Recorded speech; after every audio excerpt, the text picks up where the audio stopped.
ঐক্যবদ্ধ হও এবং যুদ্ধের বিরুদ্ধে আওয়াজ তোলো। শান্তি ও ঐক্যের জন্য আসুন সবাই একসাথে গড়ে উঠি জনপ্রিয় গণসংগীত বা মুক্তিযুদ্ধের গান দিয়ে।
সঙ্গীত অনুষ্ঠানে এমন একজন বিখ্যাত বাঙালি সঙ্গীত পরিচালক, গীতিকা এবং লেখক, যিনি বাংলা, হিন্দি এবং মালায়ালাম সহ বহু ভাষায় চলচ্চিত্র ও গানের জগতে বিপ্লব এনেছিলেন। শুধুমাত্র গানের জগতে নয়, সেই সময় প্রগতিশীল গণ আন্দোলনে সামিল হয়েছিলেন। ছোটবেলা থেকে সঙ্গীতের প্রতি গভীর অনুরাগ ছিল তার, এবং তিনি বাংলা গানে ঐতিহ্যকে সম্মান জানিয়েও নতুনত্বের সম্মান দিয়েছিলেন। ওনার প্রধান উপাদান ছিল উচ্ছলতা এবং সাবলীলতা, যা ঝর্ণার মতো সঞ্চালমান এবং চঞ্চল। আসলে সময়ের সঙ্গে তাল মেলাতে পারতেন বলেই তিনি হয়ে উঠেছিলেন এক অনবদ্য সঙ্গীত শিল্পী। তিনি ছিলেন একজন বহুমুখী প্রতিভার অধিকারী, একজন সঙ্গীত পরিচালক, গীতিকার, সুরকার, লেখক এবং কবি হিসাবে কাজ করেছেন। কিছু কিছু গান এমন সৃষ্টি করলেন যেখানে শুধু ব্যক্তি নয়, পরিবেশ, সমাজ, দেশ এসব যেন মিলেমিশে একাকার হয়ে গেল। তিনি 13টিরও বেশি ভাষায় চলচ্চিত্রের জন্য সঙ্গীত রচনা করেছেন, যার মধ্যে রয়েছে 75টির বেশি হিন্দি চলচ্চিত্র, 41টি বাংলা চলচ্চিত্র এবং প্রায় 26টি মালায়ালম চলচ্চিত্র। তিনি বাংলা সঙ্গীতে নতুন অধ্যায়ের সূচনা করেন। তার কম্পোজিশন ও গান আজও বহু সঙ্গীত প্রেমীর কাছে প্রিয়। তিনি আর কেউ নয়, অতি পরিচিত আমাদের এবং আপনাদের শ্রদ্ধেয় স্বর্গীয় শ্রী সলিল চৌধুরী মহাশয়। সুরের বিপ্লবী প্রখ্যাত সুরকার সলিল চৌধুরী মহাশয়ের এই জন্ম শতবার্ষিকী উপলক্ষে সুরধারার পক্ষ থেকে জানাই সহস্র শ্রদ্ধাঞ্জলি। সালটা ছিল 1959। সলিল চৌধুরী একটা দারুণ কম্পোজ করলেন, কিন্তু কাছের মানুষ খুব একটা উৎসাহ দেখালেন না। মনটা ভালো লাগছিল না, ভাবছেন কী করবেন, রেকর্ডিংয়ের ডেটও চলে এসেছে। এমন সবাই খবর এলো লতা মঙ্গেশকরের শরীর ভালো নেই। তাহলে কি করবেন? পুরো রেকর্ডিংটাই ক্যান্সেল করে দেবেন? না না, লতাজি এলেন রেকর্ডিংয়ে এবং সলিলবাবুর মনে পড়ল লিরিক্সের কথা। রেকর্ডিংয়ের মিনিট 15 আগে তিনি লিখলেন গানের কথা।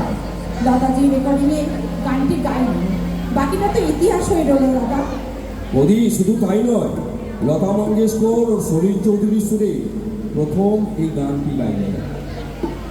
আর সেই গান এত চূড়ান্তভাবে জনপ্রিয় হলো এবং পরবর্তীকালে বিমল রায়ের হিন্দি ছবিতে ওই একই সুরে লতাজি গান করেন।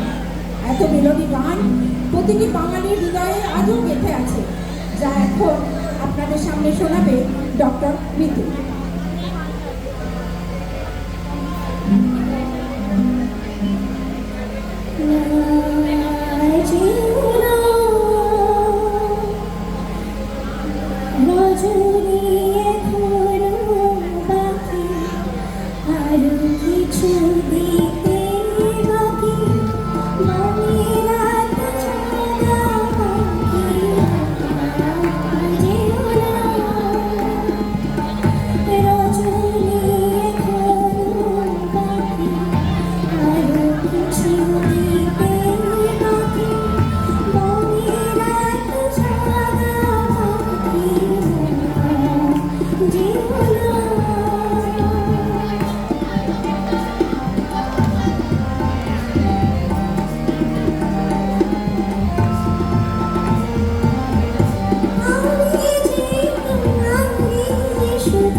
আসুন এবারে একটু অন্য সাথে মেতে উঠি। রোমান্টিক বা হাসি বেশি মাত্রায় পৌঁছে গেলে দাদাদের অসুবিধা আছে। অনেকে তো বৌদিকে